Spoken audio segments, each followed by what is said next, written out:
दोस्तों, अक्सर कहा जाता है कि छोटे देशों की राजनीति सिर्फ उनकी सीमाओं तक सीमित रहती है, लेकिन आज का दौर अलग है।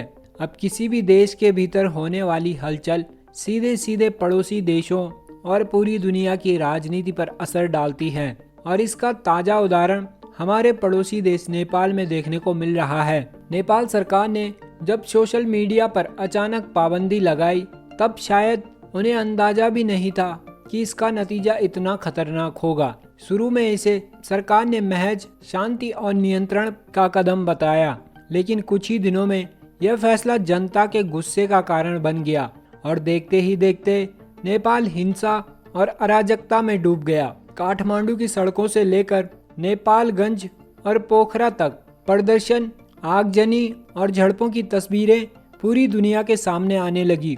हालात इतने बिगड़ गए कि प्रधानमंत्री केपी शर्मा ओली को अपने पद से इस्तीफा तक देना पड़ा।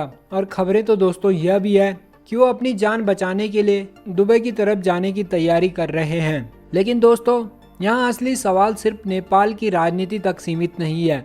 यहाँ असली सवाल यह है कि इसका असर भारत पर क्या पड़ रहा है, क्योंकि भारत और नेपाल का रिश्ता सिर्फ पड़ोस का नहीं है, बल्कि सांस्कृतिक, धार्मिक और रणनीतिक गहराई से जुड़ा हुआ है। दोस्तों, आपसे एक पर्सनल रिक्वेस्ट है, अगर आपने अभी तक हमारे फाइनेंस चैनल को चेक नहीं किया, प्लीज चेक दिस चैनल, क्योंकि यहाँ पर हम फाइनेंस से रिलेटेड बातें करते रहते हैं, जो कि आपके फाइनेंशियल फ्रीडम की जर्नी में काफ़ी इम्पोर्टेंट होती है। So make sure to subscribe the book reads. Nepal में फैली यह आग अब सीधे भारत की सीमाओं तक पहुंच चुकी है। दरअसल भारत नेपाल बॉर्डर को हाई अलर्ट पर डाल दिया गया है। दार्जिलिंग जिले के पनटंकी बॉर्डर पोस्ट से लेकर उत्तर प्रदेश और बिहार की सीमा तक अतिरिक्त सुरक्षा बल तैनात कर दिए गए हैं। व्यापारिक ट्रक जो हर रोज हजारों टन सामान नेपाल लेकर जाते थे, अब सीमा पर खड़े के खड़े जाम का हिस्सा बन चुके हैं।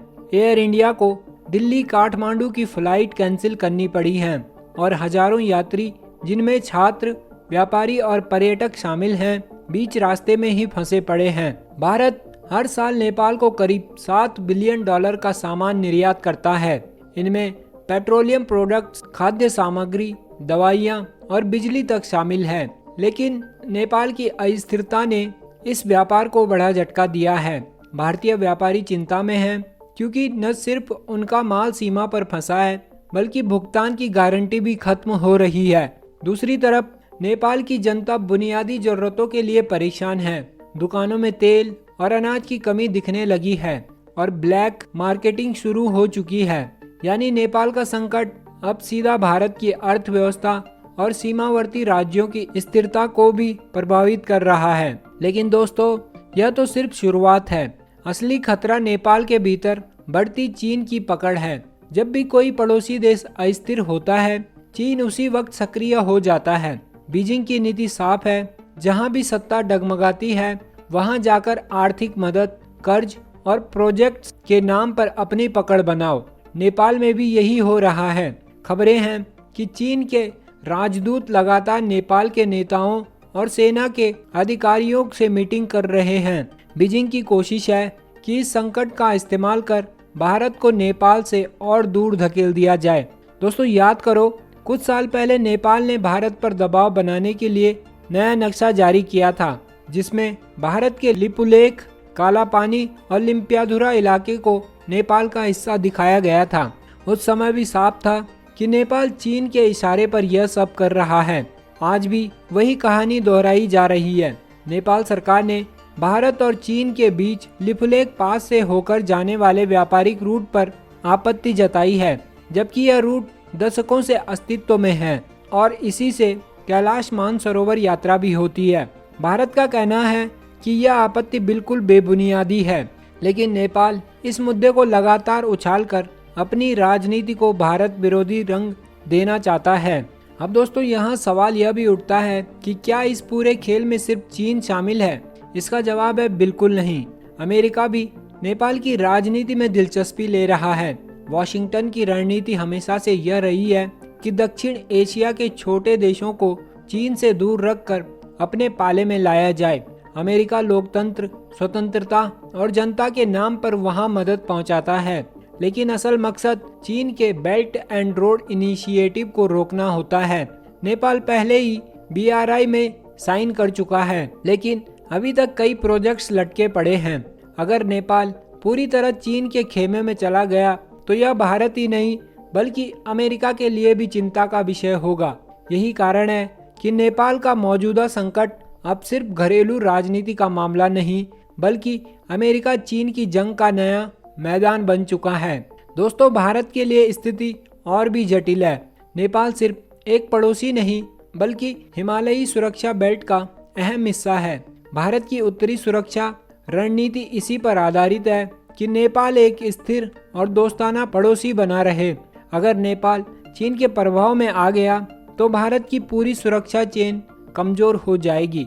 सोचो, अगर चीन नेपाल में सड़कों, हाइड्रो प्रोजेक्ट्स और रेल लाइन के नाम पर अपनी सेना और खुफिया नेटवर्क को सक्रिय कर देता है तो भारत की उत्तरी सीमा 3 गुना अधिक दबाव में आ जाएगी। दोस्तों, इतिहास भी गवाह है कि नेपाल में जब भी अस्थिरता आई, भारत को उसका सीधा खामियाजा भुगतना पड़ा।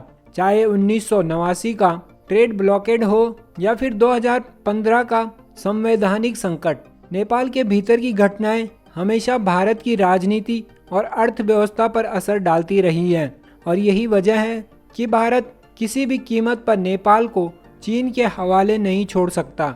लेकिन दोस्तों, सवाल अब यह है कि भारत क्या कदम उठाएगा। क्या भारत सिर्फ डैमेज कंट्रोल करेगा, यानी फिलहाल राहत सामग्री भेजकर और सीमावर्ती सुरक्षा बढ़ाकर काम चला लेगा, या फिर भारत एक बड़ा स्ट्रैटेजिक मूव खेलेगा, जैसे नेपाल को आर्थिक मदद, निवेश और कूटनीतिक सहयोग के जरिए फिर से अपने करीब लाना।